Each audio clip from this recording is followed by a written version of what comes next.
Assalamualaikum warahmatullahi wabarakatuh. Selamat bergabung kembali di mata kuliah Akuntansi Keuangan Menengah 1. Kali ini di pertemuan ke-12, kita akan membahas materi berkaitan dengan akuisisi dan disposisi properti, pabrik, dan peralatan atau property, plant, and equipment. Istilah lain dari properti, plant, and equipment yang sering kita dengar di dalam akuntansi itu adalah fixed asset atau aset tetap. Referensi yang kita gunakan dalam materi ini yaitu mengacu kepada buku Intermediate Accounting Chapter 10 karangan Kiso. Pembahasan kita akan dibagi menjadi 4 subpokok bahasan. Pertama kita bahas terlebih dahulu berkaitan dengan perolehan aset tetap. Lalu dilanjutkan dengan penilaian aset tetap, dilanjutkan lagi dengan pengakuan atau perlakuan terhadap biaya-biaya yang dikeluarkan setelah perolehan aset tetap, serta terakhir berkaitan dengan disposisi aset tetap. Apa yang dimaksud dengan aset tetap atau property, plant, and equipment? Jadi, aset tetap di sini adalah aset berwujud yang dimiliki oleh perusahaan, di mana aset berwujud tersebut digunakan oleh perusahaan dalam aktivitasnya atau dalam operasional perusahaan dengan umur ekonomis atau masa manfaatnya lebih dari 1 tahun. Nah, dari definisi tersebut, kita bisa menyimpulkan bahwa ada 3 kriteria suatu aset dapat dikategorikan sebagai aset tetap. Yang pertama, aset tersebut digunakan dalam operasional perusahaan. Jadi aset tersebut dimiliki oleh perusahaan bukan untuk dijual kembali. Berikutnya yang kedua, aset tersebut biasanya digunakan lebih dari 1 tahun dan didepresiasi. Maksudnya adalah aset tetap itu merupakan bagian dari aset jangka panjang, sehingga dia memiliki masa manfaat atau umur ekonomis yang relatif lama. Ketika suatu aset tetap digunakan selama bertahun-tahun, tentu nilainya akan semakin berkurang karena kondisi barang akan semakin menurun tiap tahunnya, tidak lagi sama seperti kondisi baru. Nah, dalam hal ini berarti aset tetap mengalami depresiasi. Nah, yang ketiga, aset tetap ini memiliki substansi fisik atau berwujud. Nah, yang termasuk ke dalam aset tetap itu biasanya terdiri dari pertama tanah, kedua bangunan, yang ketiga adalah peralatan. Nah, berikutnya kita akan membahas tentang perolehan aset tetap. Berkaitan dengan perolehan aset tetap, kita mengenal istilah historical cost atau biaya historis. Apa yang dimaksud dengan historical cost? Historical cost ini adalah berupa kas atau seluruh pengorbanan yang dapat diukur dengan kas untuk memperoleh aset tetap tersebut sampai kondisi siap digunakan. Nah, apa saja yang termasuk ke dalam historical cost? Nah, biasanya yang termasuk dalam historical cost ini yang pertama adalah harga pembelian. Harga pembelian ini termasuk dengan biaya masuk, pajak masukan yang tidak dapat dikreditkan, dikurangi dengan diskon penjualan dari supplier, dan juga rebate.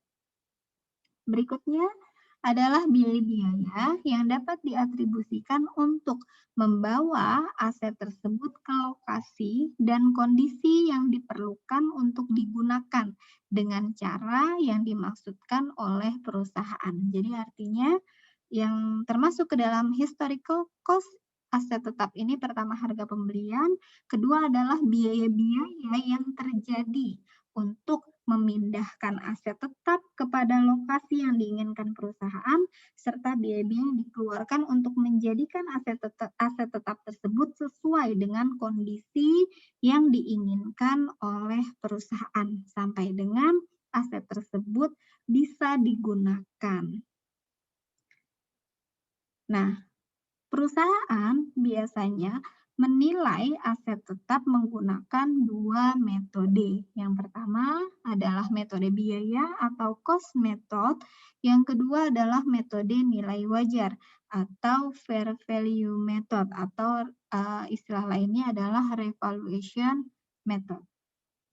Nah, sekarang kita akan bahas satu persatu biaya apa saja yang masuk ke dalam historical cost tanah, bangunan, dan juga peralatan. Oke, yang pertama, yang masuk ke dalam historical cost tanah adalah semua pengeluaran yang dilakukan oleh perusahaan untuk memperoleh tanah tersebut sampai dengan siap digunakan. Nah, biasanya yang termasuk dalam historical cost tanah ini terdiri dari harga beli, biaya balik nama, komisi, biaya notaris, dan lain sebagainya. Biaya pemerataan tanah sampai dengan tanah tersebut siap digunakan. Biaya-biaya pembebasan jika tanah tersebut diagunkan kepada pihak lain, serta biaya improvement tanah yang mempunyai umur ekonomis sama dengan tanah. Namun ada perbedaan pengakuan apabila biaya improvement tersebut mempunyai umur ekonomis yang tidak sama dengan tanah. Jadi kalau tanah ini umur ekonomisnya kan tidak terbatas. Tapi apabila improvement tersebut dilakukan memiliki masa manfaat, maka perlakuannya akan dibedakan, akan dicatat secara tersendiri, terpisah dari tanah tersebut. Nah, biaya improvement tanah yang mempunyai umur ekonomis terbatas itu akan dipisahkan atau diperlakukan secara terpisah dari tanah dan didepresiasi selama umur masa manfaatnya. Nah, contoh dari biaya improvement yang memiliki umur ekonomis terbatas itu contohnya apabila perusahaan membuat lapangan parkir, membuat gorong-gorong, membuat taman, dan lain sebagainya. Maka terhadap biaya improvement tersebut akan dicatat secara terpisah lalu didepresiasikan sepanjang umur ekonomisnya. Nah, berikutnya terhadap tanah yang dimiliki perusahaan untuk tujuan investasi, maka di dalam laporan keuangan nanti dia akan digolongkan sebagai investasi, bukan sebagai aset tetap. Nah, berikutnya apabila tanah yang dimiliki oleh developer, di mana developer ini tentunya memiliki tanah dengan tujuan nantinya akan dijual kembali, ya. Maka terhadap tanah yang dimiliki oleh developer tersebut akan digolongkan sebagai persediaan, bukan sebagai aktiva tetap. Berikutnya yang masuk ke dalam historical cost bangunan. Yang masuk ke dalam historical cost bangunan adalah seluruh biaya atau pengorbanan ekonomis yang dikeluarkan oleh perusahaan untuk mengakuisisi atau membangun bangunan atau gedung. Jadi perolehan bangunan ini bisa dilakukan dengan cara membeli dari bangunan yang sudah jadi atau mengakuisisi, bisa juga dilakukan dengan cara membangun sendiri. Nah, apabila bangunan tersebut diperoleh dengan cara membangun sendiri, maka biaya-biaya perolehan tersebut terdiri dari pertama, biaya bahan bangunan, biaya tenaga kerja, dan biaya overhead yang terjadi untuk melakukan pembangunan. Nah, terhadap biaya overhead ini biasanya diperlakukan dengan dua cara. Yang pertama adalah hanya terdiri dari BOV variabel saja, Nah, sedangkan yang kedua, dibebankan sebagian BOP selama proses konstruksi. Nah, dari dua perlakuan terhadap biaya overhead yang terjadi selama pembangunan ini, biasanya perusahaan lebih sering memakai metode yang kedua. Selanjutnya yang termasuk ke dalam harga perolehan bangunan yaitu biaya yang dikeluarkan untuk membayar arsitek dan juga biaya pengurusan IMB. Itu masuk ke dalam harga perolehan bangunan. Nah, perusahaan mengakui semua biaya yang dikeluarkan mulai dari penggalian hingga penyelesaian terhadap bangunan tersebut diakui sebagai bagian dari biaya pembangunan. Nah, berikutnya dalam proses pembangunan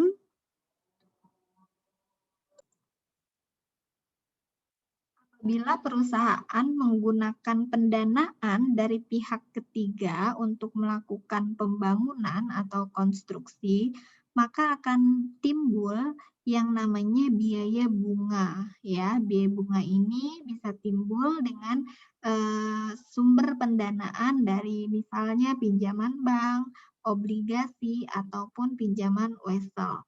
Nah, ada 3 pendekatan yang dapat dilakukan untuk mengakui biaya bunga yang terjadi selama konstruksi. Nah, pendekatan yang pertama adalah di mana perusahaan tidak mengakui atau tidak mengkapitalisasi beban bunga yang terjadi selama periode konstruksi. Nah, menurut pendekatan ini, apabila perusahaan menggunakan modal saham dengan mencatatnya sebagai hutang, maka bunga tidak akan muncul. Bunga bukan dianggap sebagai biaya konstruksi, tetapi dalam hal ini bunga akan dianggap sebagai biaya pembiayaan. Nah, berikutnya pendekatan yang kedua adalah mengkapitalisasi biaya sesungguhnya selama konstruksi dengan modifikasi. Jadi artinya mengkapitalisasi sebagian biaya bunga menjadi harga perolehan aset tetap. Nah, menurut pendekatan ini bahwa bunga merupakan biaya ya. Nah, biaya yang dijadikan bunga itu adalah biaya bunga yang berkaitan dengan konstruksi yang dijalankan.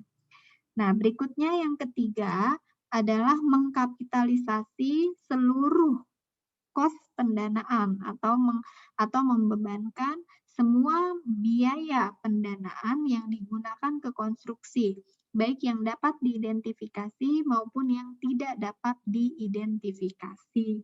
Ya, dari ketiga pendekatan perlakuan biaya bunga ini, maka IFRS mensyaratkan untuk mengkapitalisasi biaya sesungguhnya selama konstruksi dengan modifikasi. Nah, IFRS mensyaratkan kapitalisasi biaya bunga selama konstruksi dengan modifikasi. Hal ini konsisten dengan penerapan biaya historis. Nah, dalam proses kapitalisasi biaya bunga akan meliputi 3 item. Yang pertama, kita harus identifikasi berkaitan dengan aset yang dibuat atau dikonstruksi tersebut. Yang kedua adalah periode kapitalisasi. Kapan biaya bunga tersebut pada periode kapan dapat dilakukan kapitalisasi menjadi aset tetap. Nah, berikutnya yang ketiga, jumlah yang kapitalisasi. Artinya berapa jumlah biaya bunga yang diperkenankan untuk menambah harga perolehan aset tetap tersebut. Oke, baik. Kita bahas satu persatu berkaitan dengan biaya bunga yang dapat dikapitalisasi tersebut. Pertama, berkaitan dengan aset yang dibuat sendiri. Nah, biaya bunga dapat dikapitalisasi menjadi aset tetap itu memerlukan identifikasi terhadap aset itu sendiri. Aset yang memenuhi kualifikasi untuk dapat dikapitalisasi biaya bunga itu memerlukan jangka waktu yang cukup lama untuk menyiapkannya, untuk digunakan atau dijual. Jadi, biaya bunga dapat dikapitalisasi menjadi aset apabila aset tersebut dibuat dalam proses pembuatannya itu memerlukan jangka waktu yang cukup lama untuk menyiapkannya, untuk digunakan, atau untuk dijual. Nah, terdapat dua jenis aset tetap. Yang pertama adalah aset dalam pembangunan yang digunakan digunakan sendiri oleh perusahaan. Yang kedua adalah aset atau aktiva yang tidak digunakan perusahaan dalam aktivitasnya untuk menghasilkan keuntungan, di mana keuntungan tersebut tidak dipakai dalam aktivitas yang membuatnya siap untuk digunakan.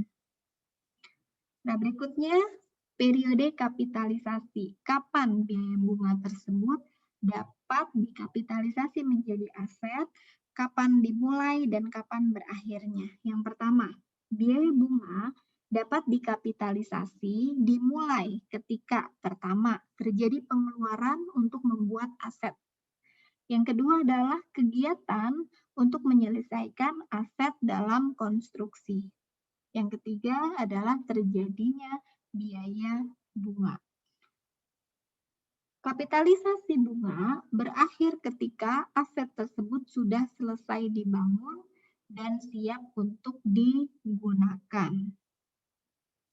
Nah, berikutnya berkaitan dengan berapa jumlah biaya bunga yang dapat dikapitalisasi. Nah, biaya bunga yang dapat dikapitalisasi itu memperhatikan mana yang lebih rendah terhadap dua item bunga. Yang pertama antara biaya bunga aktual, yang kedua adalah biaya bunga yang dapat dihindarkan. Di antara dua poin ini, biaya bunga aktual atau biaya bunga yang dapat dihindarkan, mana nilai yang lebih rendah, itulah nilai yang bisa dikapitalisasi menjadi aset tetap. Apa yang dimaksud dengan bunga yang dapat dihindarkan? Itu adalah merupakan jumlah biaya bunga selama periode yang sedang berjalan, di mana secara teori biaya bunga tersebut dapat dihindari apabila tidak terjadi pengeluaran untuk melakukan pembelian aset tetap tersebut. Nah, untuk lebih jelasnya, kita akan membahas berkaitan dengan kapitalisasi biaya bunga di dalam ilustrasi kasus berikut.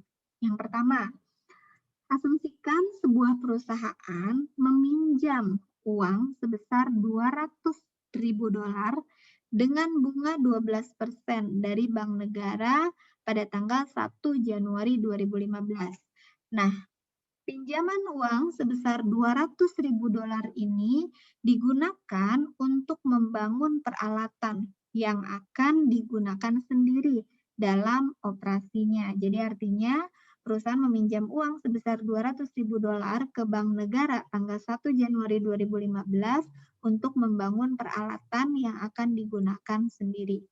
Pembangunan peralatan dimulai pada 1 Januari 2015 dan pengeluaran berikut dilakukan sebelum proyek selesai pada 31 Desember 2015. Jadi artinya terjadi pengeluaran-pengeluaran berikut sampai dengan aset tersebut siap untuk digunakan pada tanggal 31 Desember 2015. Pengeluaran aktualnya terdiri dari pada tanggal 1 Januari 2015 mengeluarkan dana sebesar $100.000, 30 April 2015, $150.000, 1 November 2015, $300.000, 31 Desember 2015, $100.000. Sehingga total pengeluaran yang berkaitan dengan pembangunan peralatan tersebut totalnya adalah $650.000. Nah, selain meminjam uang sebesar $200.000 ini, perusahaan juga memiliki utang obligasi yang lamanya adalah 10 tahun dengan nilai sebesar $500.000. bunga 14% per tahun. Dan juga memiliki utang wesel selama 5 tahun senilai $300.000 dengan bunga 10% per tahun. Sehingga dari sini kita bisa melihat bahwa total pinjaman yang dimiliki oleh perusahaan, pokok pinjamannya adalah sebesar $1 juta, ya. Dalam rangka mengakui atau mengkapitalisasi biaya bunga, ada 5 langkah yang harus kita lakukan. Langkah pertama, kita menentukan aset yang memenuhi kualifikasi untuk dikapitalisasi biaya bunganya. Nah, sekarang kita lihat tujuan kepemilikan aset memenuhi syarat karena aset memerlukan periode waktu untuk siap digunakan dan aset akan digunakan untuk operasional perusahaan. Langkah kedua adalah menentukan periode kapitalisasi. Nah, periode kapitalisasi dimulai tanggal 1 Januari 2015 sampai dengan 31 Desember 2015. Karena pengeluaran tanah dilakukan dan biaya bunga terjadi ketika konstruksi sedang berlangsung. Berikutnya, langkah yang ketiga, kita akan menghitung rata-rata tertimbang akumulasi pengeluaran, ya. Pengeluaran yang pertama terjadi pada tanggal 1 Januari 2015. Total pengeluaran sesungguhnya adalah $100.000. Periode kapitalisasi yaitu 12/12. Akumulasi pengeluaran, rata-rata akumulasi pengeluaran pada 1 Januari 2015 yaitu $100.000. Nah, berikutnya pada tanggal 30 April, perusahaan melakukan pengeluaran aktual sebesar $150.000. Nah, periode kapitalisasinya yaitu sebanyak 8/12. 8/12 dihitung dari bulan April sampai dengan Desember. Nah, berikutnya untuk rata-rata tertimbang akumulasi pengeluarannya pada tanggal 30 April di sini nilainya adalah 150.000 dikalikan 8/12. Diperoleh sebesar $100.000. Nah, berikutnya pada tanggal 1 November pengeluaran sesungguhnya terjadi sebesar $300.000. Periode kapitalisasinya adalah 2/12 sehingga rata-rata tertimbang akumulasi pengeluarannya adalah sebesar 50.000, berasal dari 300.000 dikali 2/12. Lanjut, pada tanggal 31 Desember, total pengeluaran sesungguhnya adalah 100.000, periode kapitalisasinya adalah 0 karena pengeluarannya terjadi di akhir periode 0/12 sehingga rata-rata tertimbang akumulasi pengeluarannya adalah 0, ya. Dari sini kita bisa melihat bahwa pengeluaran yang sesungguhnya terjadi totalnya adalah $650.000 dan rata-rata tertimbang akumulasi pengeluaran totalnya adalah $250.000. Nah, perusahaan menimbang pengeluaran konstruksi dengan jumlah waktu pecahan dari 1 tahun atau periode akuntansi yang dapat menimbulkan biaya bunga atas pengeluaran tersebut. Nah, berikutnya langkah ketiga setelah kita membuat rata-rata tertimbang akumulasi pengeluaran, kita akan melakukan perhitungan bunga aktual dan juga bunga yang dapat dihindarkan. Karena nanti kita akan melihat mana nilai bunga yang lebih rendah, apakah bunga aktual ataukah bunga yang dapat dihindarkan. Nilai yang lebih rendah itulah yang akan dapat kita kapitalisasi sebagai aset. Oke, yang pertama, kita akan memilih pemilihan bunga yang tepat. Untuk bagian rata-rata tertimbang akumulasi pengeluaran yang kurang atau sama dengan jumlah yang dipinjam, khusus untuk mendanai konstruksi aset, maka kita akan menggunakan tingkat bunga yang disepakati. Yang kedua, untuk bagian rata-rata tertimbang akumulasi pengeluaran yang lebih besar dari jumlah yang dipinjam, khusus untuk mendanai konstruksi aset, maka gunakan rata-rata tertimbang tingkat bunga untuk seluruh utang yang ada pada periode tersebut. Ya, oke. Nah sekarang kita lihat actual interest atau bunga sesungguhnya yang terjadi. Nah, kita akan bagi menjadi dua jenis pinjaman. Yang pertama adalah specific debt, itu artinya hutang yang spesifik berkaitan dengan konstruksi. Nah, tadi di keterangan di dalam soal, untuk melakukan pembangunan peralatan ini, perusahaan meminjam dana sebesar $200.000. Nah, $200.000 ini akan kita masukkan ke dalam specific debt ya. Interest rate-nya adalah 12%, sehingga aktual interest-nya atau bunga yang sesungguhnya terjadi nilainya adalah 24.000. Nah, berikutnya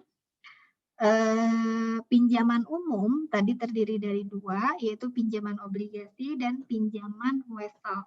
Pinjaman obligasi, interest rate-nya, tarif bunganya adalah 14%, sehingga actual interest-nya adalah 70.000. Untuk pinjaman yang kedua, wesel, tarif bunganya adalah 10%, sehingga bunga aktualnya adalah 30.000. Total pinjaman $1 juta, total biaya bunga sesungguhnya atau actual interest-nya adalah 124.000. Nah, berkaitan dengan pinjaman umum ini, yaitu pinjaman yang tidak spesifik dilakukan untuk konstruksi aset ini, kita akan menghitung weighted average interest rate. Jadi artinya rata-rata tertimbang untuk tarif bunga terhadap pinjaman umum ini ya. Total biaya bunganya adalah 100.000 dibagi dengan total pinjaman umumnya yaitu 800.000. Sehingga kita bisa lihat di sini rata-rata tertimbang tarif bunganya adalah 12,5%. Oke. Nah, sekarang setelah kita menghitung nilai actual interest-nya, kita akan menghitung nilai avoidable interest-nya. Avoidable interest-nya untuk accumulated expenditure, ya, akumulasi pengeluaran dari specific debt-nya adalah 200.000.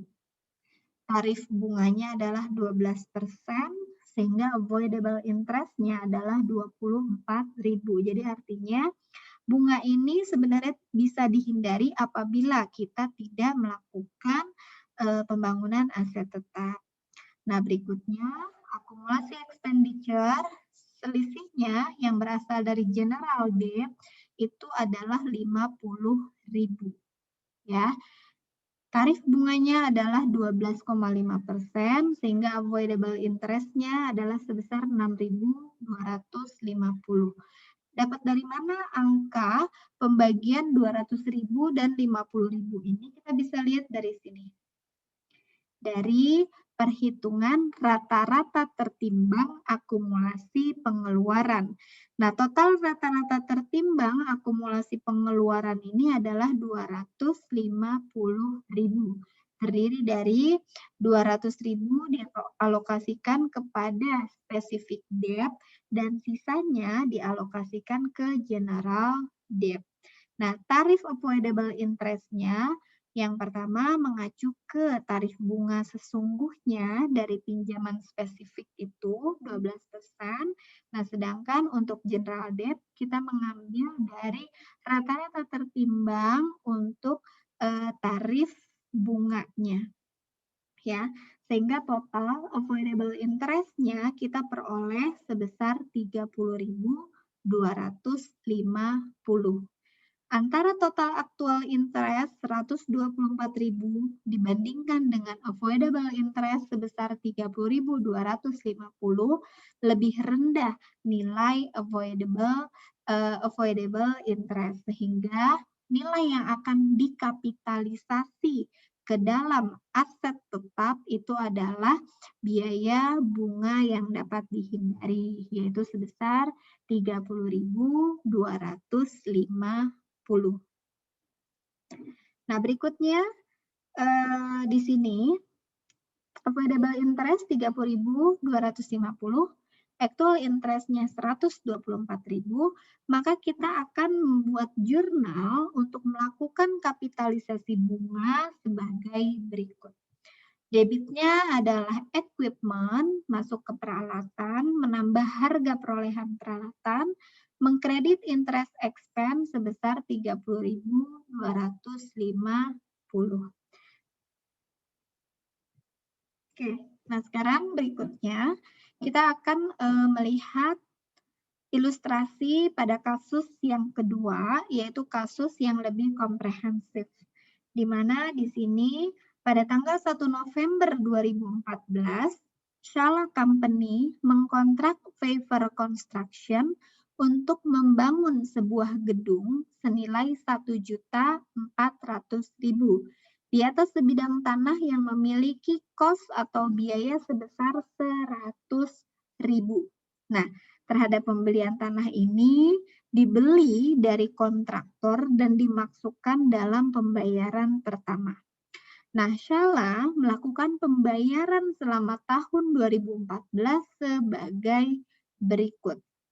Pada tanggal 1 Januari melakukan pembayaran totalnya 210.000.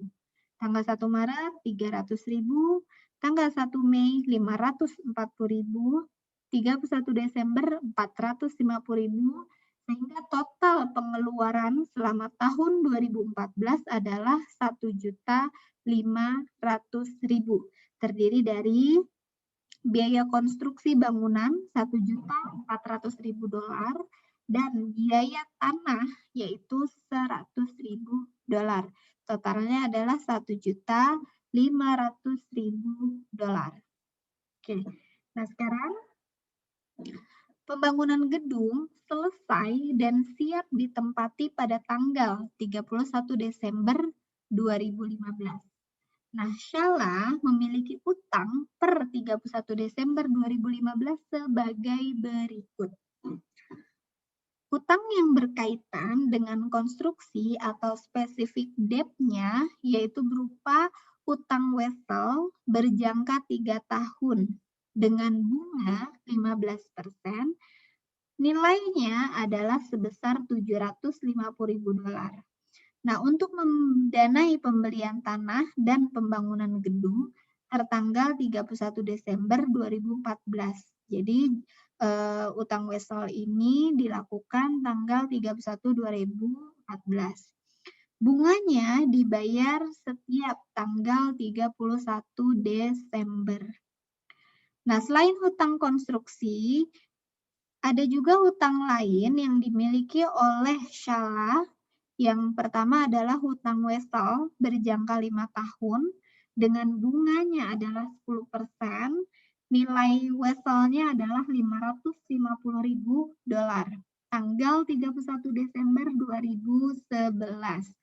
Bunga dibayar setiap tanggal 31 Desember. Berikutnya yang ketiga adalah hutang obligasi berjangka 10 tahun dengan tarif bunga 12%, nilai obligasinya adalah 600.000 tertanggal 31 Desember 2010. Bunga dibayar tiap tanggal 31 Desember 31 Desember.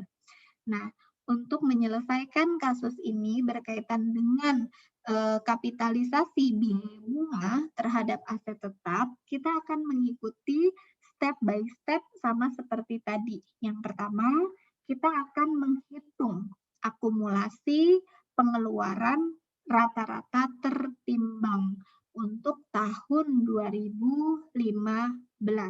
Oke. Nah, di sini pengeluaran untuk tahun 2015, 1 Januari, 1 Maret, 1 Mei, dan 31 Desember. Jumlah pengeluaran pada tanggal 1 Januari 210.000 ya. Periode kapitalisasinya adalah 12/12 sehingga rata-rata tertimbang akumulasi pengeluarannya adalah 210.000. Berikutnya /pada tanggal 1 Maret total pengeluarannya adalah 300.000, maka periode kapitalisasinya menjadi 10/12, berasal dari 1 Maret sampai dengan 31 Desember. Rata-rata tertimbang untuk akumulasi pengeluarannya menjadi 250.000, berasal dari 300.000 dikali 10/12. Berikutnya pengeluaran terjadi pada tanggal 1 Mei sebesar 540.000, sehingga periode kapitalisasinya adalah 8/12 dari bulan 1 Mei sampai dengan 31 Desember.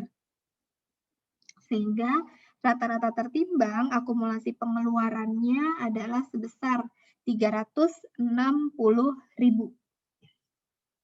Berikutnya 31 Desember total pengeluarannya adalah 450.000, periode kapitalisasinya adalah 0, sehingga rata-rata tertimbang akumulasi pengeluarannya adalah 0.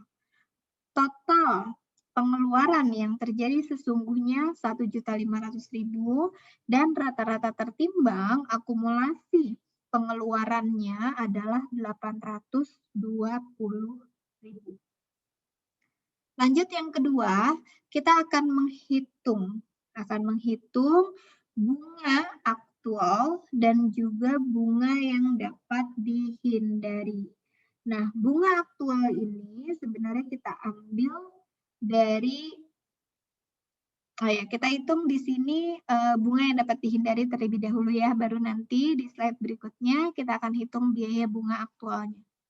Oke, kita menghitung avoidable interest berasal dari weighted average accumulated expenditure, totalnya adalah 820.000 dari sini ya, 820.000. Nah, kita akan menjadikan dua bagian ya. Yang pertama yaitu untuk spesifik debt-nya sebesar 750.000. Ini berasal dari sini, dari utang yang berkaitan dengan konstruksi, yaitu 750.000. Jadi rata-rata tertimbang akumulasi pengeluaran ini 750.000-nya berasal dari pinjaman yang spesifik untuk konstruksi. Nah, tarif bunganya adalah 15%, sehingga avoidable interest-nya menjadi 112.500. Berasal dari 750.000 dikalikan dengan 15%. Selanjutnya, untuk rata-rata tertimbang akumulasi pengeluaran berikutnya adalah 70.000 ya. 70.000 ini kita kalikan dengan rata-rata tertimbang tarif bunganya ya. Rata-rata timbang tarif bunganya, kita bisa lihat total interest ya, total interestnya, total bunganya itu adalah 127.000. Berasal dari pinjaman yang kedua, pinjaman wesel yang kedua, general debt-nya 550.000 berasal dari sini ya. 550.000 dikalikan dengan tarifnya 10%, sehingga bunganya adalah 55.000.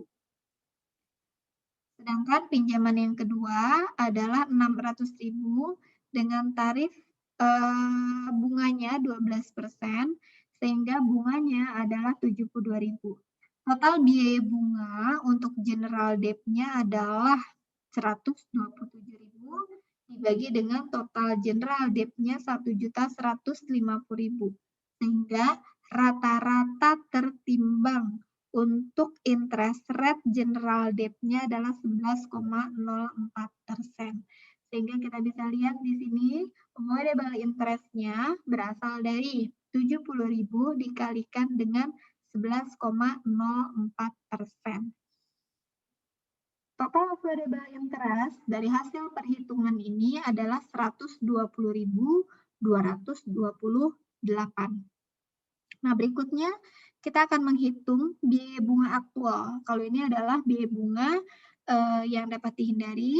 Nah, sedangkan untuk biaya bunga aktualnya, kita akan menghitung construction note-nya, vessel untuk konstruksinya, total pinjamannya 750.000. Dikalikan dengan tarif 15%, sehingga bunganya 112.500.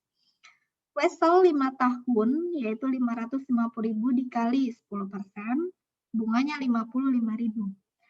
Obligasi 10 tahun, nilainya 600.000 dengan tarif bunga 12%, bunganya menjadi 72.000, sehingga total aktual interest atau bunga sesungguhnya untuk tahun 2015 adalah 239.500. Nah, karena total biaya bunga aktualnya lebih besar dibandingkan dengan total avoidable interest-nya, maka yang akan kita gunakan untuk dikapitalisasi sebagai aset adalah senilai avoidable interest. Ya, biaya bunga yang dikapitalisasi salah adalah yang lebih rendah, yaitu bunga yang dapat dihindari. 120.228. Nah, selama tahun 2015, Shala akan membuat jurnal transaksi sebagai berikut. Yang pertama, pada tanggal 1 Januari, Shala akan mencatat transaksi pengeluaran kas sebesar 210.000 dengan jurnal debitnya adalah land atau tanah $100.000, building atau construction in progress 110.000. Debit kreditnya adalah cash 210.000. Berikutnya tanggal 1 Maret di debit buildings atau construction in progress sebesar 300.000, kredit cash 300.000. 1 Mei debitnya building 540.000, kreditnya adalah cash 540.000. 31 Desember debit building 450.000, kreditnya adalah cash 450.000. Nah, berikutnya untuk pengakuan biaya bunga, maka Shala akan membuat jurnal pada tanggal 31 Desember sebagai berikut. Debitnya adalah building sebesar bunga yang dapat dikapitalisasi, yaitu 120.228 berdasarkan perhitungan avoidable interest tadi. Debitnya interest expense, jadi biaya bunga yang dapat dicatat sebagai biaya pendanaan, yaitu 119.272. Kreditnya adalah cash, sebesar biaya bunga yang harus dibayarkan, atau accrued interest kalau memang belum dilakukan pembayaran bunga, sebesar 239.500. Berikutnya, pada tanggal 31 Desember 2015, Shala mengungkapkan jumlah bunga yang dikapitalisasi bisa diungkapkan sebagai bagian dari laporan laba rugi atau bisa juga diungkapkan di dalam catatan atas laporan keuangan. Nah, apabila diungkapkan di dalam laporan laba rugi, maka Shala akan membuat catatan di dalam laporan laba rugi sebagai berikut. Misal setelah bagian laba dari operasional, di bagian other expense and losses, kita akan mengakui total biaya bunganya sebesar actual interest, sebesar 239.500, lalu dikurangi dengan capitalized interest atau bunga yang dikapitalisasi sebesar 120.228, sehingga total biaya bunganya adalah 119.272. Selain itu diungkapkan di dalam catatan atas laporan keuangan, ya. Nah, sekarang berikutnya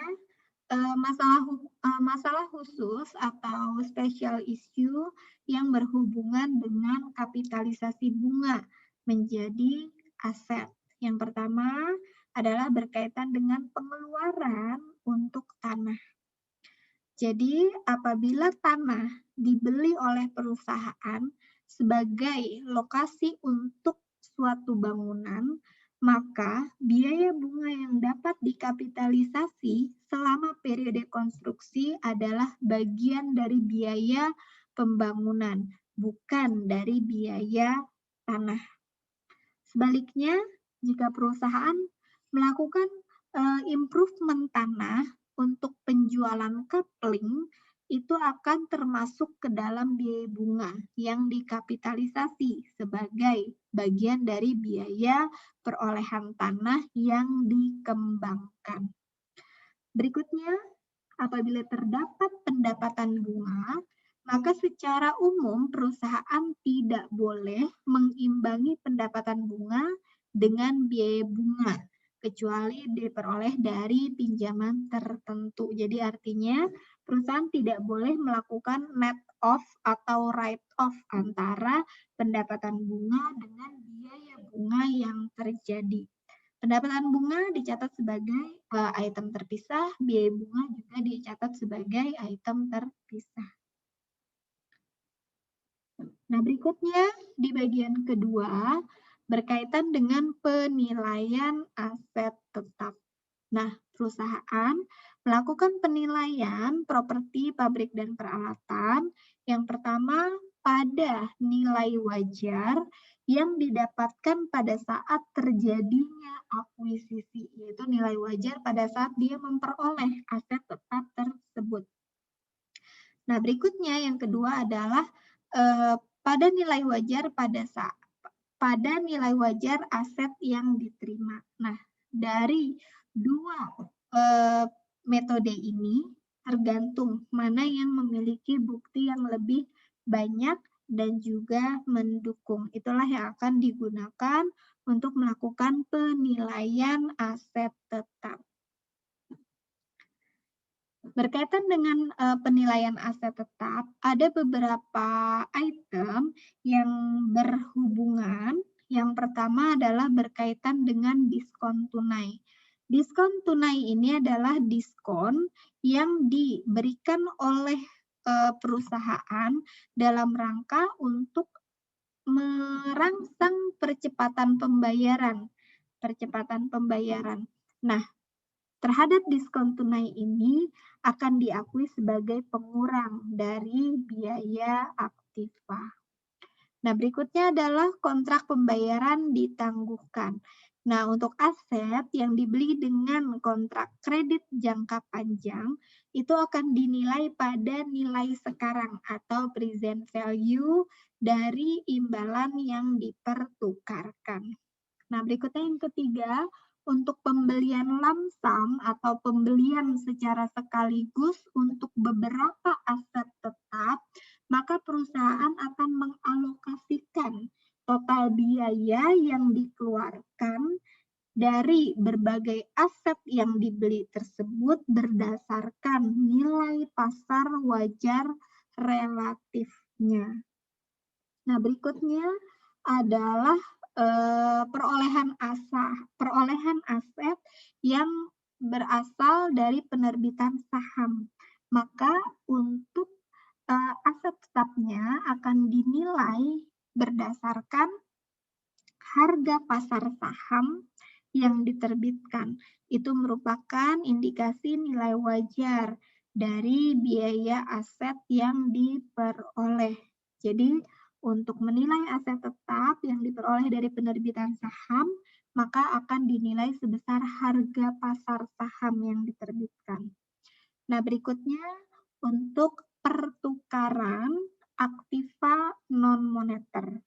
Nah, pertukaran aktiva non-moneter ini biasanya dicatat dalam basis pertama nilai wajar aset yang diberikan, atau yang kedua berdasarkan nilai wajar aset yang diterima. Nah, perusahaan harus mengakui keuntungan atau kerugian yang terjadi pada pertukaran ketika transaksi tersebut terjadi dalam konteks substansi komersial. Apa yang dimaksud dengan substansi komersial? Nah, suatu pertukaran itu dianggap memiliki substansi komersial apabila arus kas di masa yang akan datang berubah sebagai akibat dari suatu transaksi tersebut. Nah, hal tersebut memiliki arti bahwa jika posisi ekonomi yang bertransaksi tersebut berubah, maka transaksi tersebut dapat dikatakan memiliki substansi komersial. Nah, tipe pertukaran yang pertama adalah apabila pertukaran memiliki substansi komersial, maka terhadap keuntungan dan kerugian yang terjadi harus segera diakui, harus dicatat ketika pertukaran tersebut terjadi. Namun, apabila pertukaran tidak memiliki substansi komersial atau tidak ada uang tunai yang diterima, maka keuntungan akan ditunda, artinya tidak diakui sebagai keuntungan. Nah, sedangkan untuk kerugiannya itu akan diakui secara segera. Ya. Nah, sekarang apabila pertukaran terjadi dalam keadaan rugi. Nah, ketika pertukaran terjadi dalam keadaan rugi, maka perusahaan harus segera mengakui kerugian tersebut, baik pada pertukaran dengan atau tanpa unsur komersial. Asumsinya atau dasar penilaiannya adalah bahwa perusahaan seharusnya tidak akan mencatat nilai aset di atas harga kas yang dikeluarkan. Jika mereka melakukan hal tersebut, berarti mereka menunda kerugian yang terjadi dan aset akan dinilai menjadi terlalu tinggi atau overstate. Jadi apabila perusahaan mengeluarkan dana sebesar 1.000 katakan, nah tidak mungkin perusahaan akan mencatat aset tetap itu sebesar 2.000 gitu. Ya, oke. Nah, berikutnya untuk memahami nilai pertukaran aset tetap dalam keadaan rugi, kita asumsikan di sini perusahaan menukarkan mesin lamanya dengan mesin baru. Pada pertukaran ini terkandung unsur substansi komersial. Nah, mesin bekas memiliki nilai buku sebesar 8.000. Biaya awal, kos awalnya yaitu 12.000, dikurangi akumulasi penyusutan yang sudah terjadi adalah 4.000, dan nilai wajar aset tersebut adalah 6.000. Nah, harga mesin baru seharga 16.000. Perusahaan memperoleh kompensasi sebesar 9.000 untuk mesin lamanya. Nah, perusahaan menghitung biaya aset barunya adalah sebagai berikut. Yang pertama, harga mesin baru yaitu 16.000 sebesar harga mesin baru. Dikurangi dengan kompensasi dari pertukaran mesin yaitu sebesar 9.000. Sehingga cash yang dikeluarkan oleh perusahaan untuk memperoleh mesin baru dari pertukaran tersebut nilainya adalah 7.000.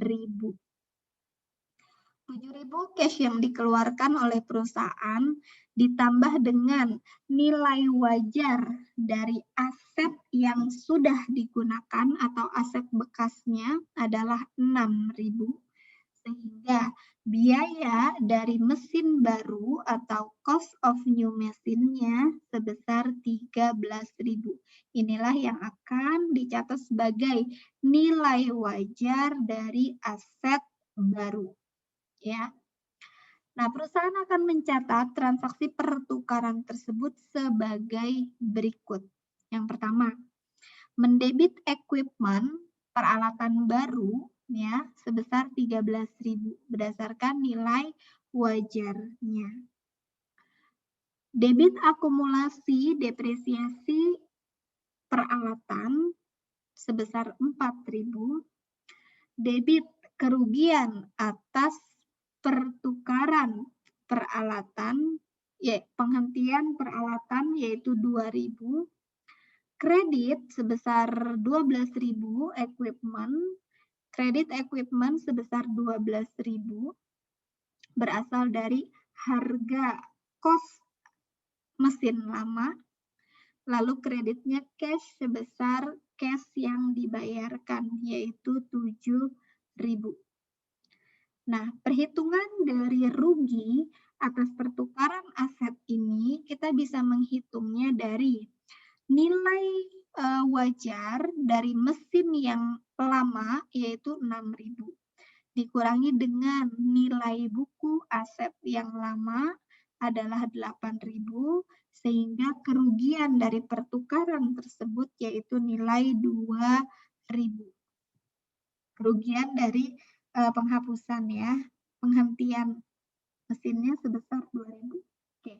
Nah, berikutnya sekarang apabila pertukaran tersebut terjadi dalam keadaan laba. Nah, apabila dalam keadaan laba, maka ada dua perlakuan. Apabila transaksi tersebut memiliki substansi komersial, maka dalam hal ini biasanya perusahaan akan melakukan pencatatan terhadap biaya aset non-moneter yang diterima untuk dipertukarkan dengan aktiva non-moneter lainnya pada nilai wajar dari suatu aktiva yang diberikan.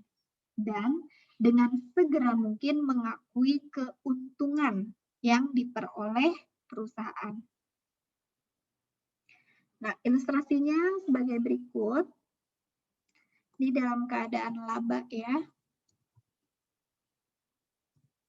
Perusahaan transportasi menukar sejumlah truk bekas ditambah uang tunai dengan semi truk. Truk bekas memiliki nilai buku gabungan sebesar 42.000.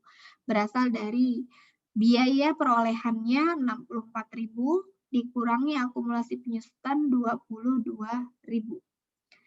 Agen pembelian yang berpengalaman di pasar barang bekas menunjukkan bahwa truk bekas yang dimiliki oleh perusahaan tersebut memiliki nilai pasar wajar sebesar 49.000. Selain truk, perusahaan juga harus membayar uang tunai sebesar 11.000 untuk memperoleh semi truk. Perusahaan menghitung biaya semi truk sebagai berikut. Yang pertama adalah nilai wajar dari truk yang ditukarkan, yaitu sebesar 49.000. Cash paid, cash yang dibayarkan adalah 11.000. Sehingga biaya untuk memperoleh semi truk yaitu nilainya sebesar 60.000.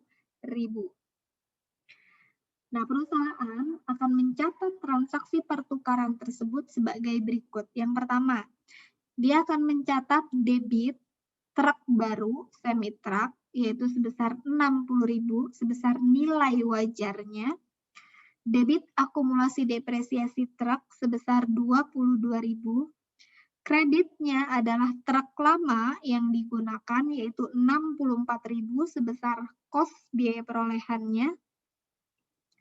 Lalu kredit gain on disposal of truck atau laba atas penghentian aset tetapnya yaitu 7.000, lalu kreditnya adalah cash sebesar 11.000. Nah, perhitungan dari keuntungan atas penghentian aset penggunaan truk ini kita bisa menghitungnya sebagai berikut. Nilai wajar dari truk lama yaitu 49.000. Biaya dari truk lama yaitu 64.000 dikurangi akumulasi depresiasi 22.000, maka nilai buku dari truk yang lama adalah 42.000. Harga wajar dikurangi dengan nilai buku, maka perusahaan memperoleh keuntungan sebesar $7.000. Selanjutnya, kondisi yang kedua, apabila pertukaran ini terjadi dalam keadaan laba, namun dari transaksi pertukaran tersebut tidak ada unsur komersial. Nah, sebagai contoh, diasumsikan pada saat pertukaran truk tidak terkandung unsur komersial. Nah, pada situasi ini perusahaan tidak diperkenankan mengakui adanya laba pertukaran sebesar 7.000. Nah, perusahaan menangguhkan keuntungan sebesar 7.000 ini dan mengurangi basis mitra dan mencatat jurnal transaksi pertukaran sebagai berikut. Debitnya adalah semi-truck sebesar 53.000, debit akumulasi depresiasi sebesar 22.000, kreditnya adalah truk lama yang sudah digunakan yaitu 64.000, kredit cash yaitu sebesar 11.000. Nah, bagaimana kita menghitung nilai dari perolehan truk yang baru tersebut? Nah, kita bisa menghitungnya dengan cara nilai wajar dari semi-truk itu adalah 60.000 dikurangi dengan keuntungan yang ditangguhkan yaitu 7.000 sehingga nilai dasar dari semi-truk itu adalah 53.000. Atau kita bisa menghitungnya dari perhitungan nilai buku truk sebesar 42.000 ditambah dengan cash yang dibayarkan 11.000, maka basis atau dasar untuk cost semi truk adalah 53.000. Oke, nah sekarang disajikan ringkasan pengakuan laba dan rugi dari pertukaran aset non-moneter. Adapun langkah-langkah yang harus dilakukan berkaitan dengan pengakuan laba dan rugi dari pertukaran aset non-moneter, yang pertama, kita harus menghitung total laba atau rugi. Nah, artinya kita harus mengetahui dari pertukaran aset ini, apakah terjadi laba ataukah terjadi rugi. Nah, jumlah yang dihasilkan dari perhitungan langkah 1 ini akan sama dengan hasil selisih antara nilai wajar aset tetap dikurangi dengan nilai buku aset tersebut. Jika terjadi kerugian dalam perhitungan pada langkah 1, maka perusahaan selalu mengakui kerugian tersebut. Baik dari pertukaran tersebut ada unsur komersial maupun tidak ada unsur komersial. Berikutnya yang ketiga, apabila terjadi keuntungan dalam perhitungan di langkah 1, maka perlakuannya ada 2. Jika terdapat unsur komersial dalam pertukaran tersebut, maka keuntungan tersebut harus diakui dan harus dicatat. Namun apabila tidak terdapat unsur komersial dalam pertukaran tersebut, maka keuntungan tidak diakui, tapi akan mengurangi basis untuk penilaian aset baru. Nah, pengungkapan yang ada di dalam pertukaran aset non-moneter ini akan mengungkapkan item-item sebagai berikut. Yang pertama adalah sifat dari transaksi tersebut. Yang kedua adalah metode akuntansi untuk aktiva yang dipertukarkan. Lalu yang ketiga adalah keuntungan dan kerugian yang diakui atas pertukaran yang telah terjadi. Itulah ringkasan berkaitan dengan pengakuan laba dan rugi dari transaksi pertukaran aset non-moneter. Nah, sekarang kita memasuki bagian ketiga, yaitu biaya-biaya yang dikeluarkan setelah perolehan aset tetap. Nah, ketika kita sudah memperoleh aset tetap, tentunya tidak lepas dari biaya-biaya yang akan terjadi atau yang dikeluarkan setelah aset tersebut kita miliki. Nah, biaya-biaya yang dapat dikeluarkan ini diakui menjadi dua pendekatan. Yang pertama, apabila pengeluaran tersebut dapat diukur dan dapat dipercaya, lalu mendapatkan keuntungan di masa yang akan mendatang, maka pengeluaran tersebut harus dikapitalisasi terhadap aset tersebut. Nah, keuntungan di masa mendatang yang dimaksud antara lain, pertama, menambah umur ekonomis. Jadi pengeluaran terhadap aset tetap tersebut mengakibatkan umur ekonomis aset tetap menjadi lebih panjang. Maka pengeluaran tersebut akan dikapitalisasi ke aset tetap. Yang kedua adalah meningkatkan produktivitas. Yang ketiga adalah meningkatkan kualitas produksi. Nah, apabila memenuhi unsur-unsur tersebut, maka pengeluaran yang terjadi setelah perolehan aset tetap tersebut harus dikapitalisasi. Namun, apabila pengeluaran itu hanya ditujukan untuk mempertahankan tingkat pelayanan yang ada tanpa menambah keuntungan di masa yang akan mendapat di masa yang mendatang, maka pengeluaran tersebut akan diakui sebagai biaya atau expense. Jenis-jenis pengeluaran yang terjadi setelah akuisisi ada 4 jenis. Yang pertama adalah penambahan, di mana penambahan ini adalah suatu transaksi yang meningkatkan atau menambah jumlah aset yang ada. Yang kedua adalah improvement and replacement, yaitu penggantian dari aset yang ada. Yang ketiga adalah rearrangement atau reorganization, yaitu pemindahan aset dari suatu tempat ke tempat lain.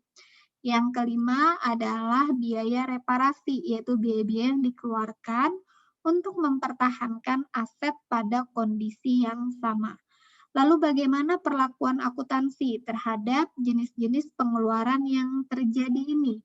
Nah, apabila jenis pengeluaran tersebut merupakan transaksi penambahan yang meningkatkan atau menambah jumlah aset yang ada, maka perlakuan akuntansinya adalah dikapitalisasi, menambah cost dari aset tersebut.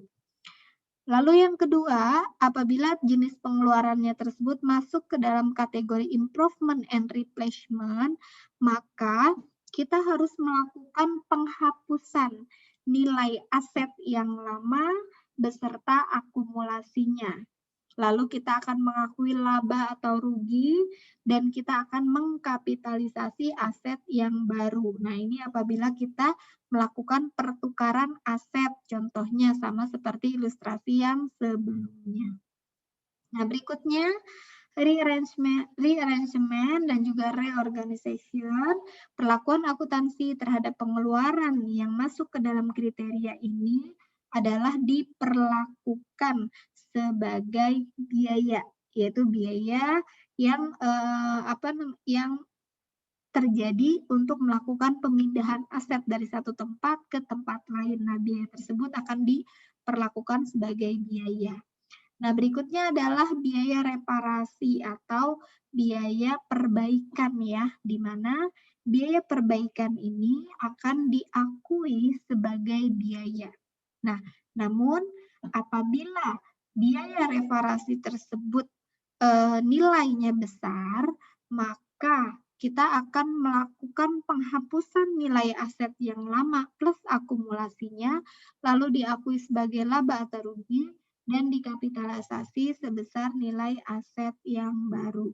Namun apabila reparasinya itu hanya mempertahankan kemampuan yang sama, maka akan diakui sebagai biaya. Nah, berikutnya adalah berkaitan dengan disposisi aset tetap.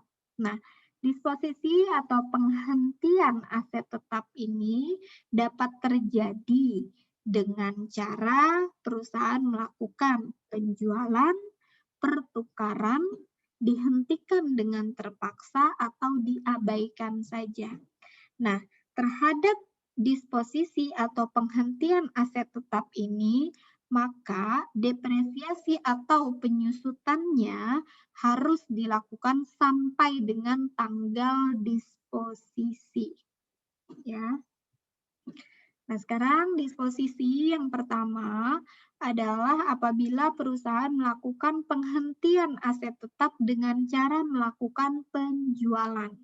Nah, contohnya di sini, Barrett Company mencatat depresiasi mesin seharga 18.000, jadi artinya harga perolehan mesinnya adalah 18.000. Nah, selama 9 tahun didepresiasi dengan tarif sebesar 1.200 per tahun.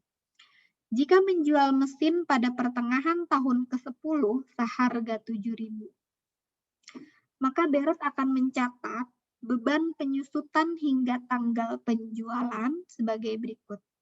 Debitnya adalah depreciation expense sebesar 1.200 dikalikan dengan 1/2 atau 6/12 karena penjualannya dilakukan di pertengahan tahun. Maka kita akui beban depresiasinya 600, akumulasi depresiasinya kredit 600. Lalu, Barrett akan mencatat transaksi penjualannya sebagai berikut. Debitnya cash sebesar uang yang diterima, yaitu 7.000. Lalu debitnya akumulasi depresiasi mesin itu sebesar 11.400. Nah, 11.400 ini berasal dari 1.200 tarif penyusutan per tahun dikalikan dengan 9,5 tahun.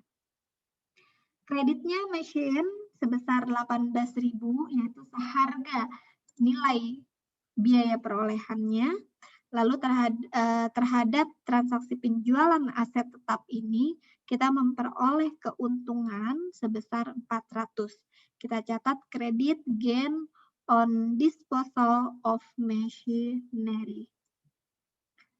Nah, berikutnya penghentian dengan terpaksa. Nah, terkadang perusahaan menghentikan dengan paksa aset-aset yang dimiliki ini melalui berbagai jenis penghentian yang tidak diinginkan. Seperti misalnya terjadi kebakaran, kebanjiran, pencurian, atau faktor lainnya yang menyebabkan perusahaan harus menghentikan operasional aset tetap tersebut. Nah, selisih antara jumlah yang dipulihkan dengan nilai buku aktiva tersebut, jika terdapat nilai buku, maka akan dilaporkan sebagai sebuah keuntungan atau kerugian bagi perusahaan. Nah, keuntungan maupun kerugian yang diperoleh perusahaan tersebut disamakan dengan jenis disposisi lainnya. Nah, yang dimaksud dengan nilai yang dipulihkan ini adalah apabila perusahaan mengasuransikan aktiva tetap yang dihentikan tersebut. Namun apabila perusahaan tidak melakukan asuransi terhadap aset tetap yang dihentikan secara paksa ini, maka akan diakui sebagai kerugian ya. Nah, contohnya ilustrasi dari penghentian aset tetap dengan paksa ini, contohnya adalah Camel Transport harus menjual pabrik yang terletak di properti perusahaan yang berdiri tepat di jalur jalan raya antar negara bagian. Nah, Camel Transport menerima 500.000 yang secara substansial melebihi nilai buku. Jadi, perusahaan menerima dana sebesar 500.000, di mana 500.000 ini melebihi nilai buku dari pabrik tersebut. Nilai buku pabrik tersebut sebesar 150.000 dan nilai buku bangunan sebesar 100.000. Nah, biayanya adalah 300.000 dikurangi akumulasi penyusutan 200.000. Camel Transport akan membuat jurnal sebagai berikut. Debitnya adalah cash 500.000, debitnya akumulasi depresiasi bangunan sebesar 200.000, kreditnya bangunan sebesar 300.000 sebesar cost-nya, lalu kreditnya land tanah sebesar 150.000, lalu kreditnya adalah gain on disposal of plant asset atau laba atau keuntungan dari penghentian aset tetap pabrik, ya. Nah, itulah penjelasan berkaitan dengan materi kita di pertemuan ke-12 berkaitan dengan akuisisi dan disposisi aset tetap. Sampai ketemu lagi di pertemuan berikutnya yang masih membahas tentang aset tetap, yaitu berkaitan dengan depresiasi, penurunan, dan juga depresi. Sampai ketemu lagi di pertemuan 13. Sehat selalu untuk kita semua. Assalamualaikum warahmatullahi wabarakatuh.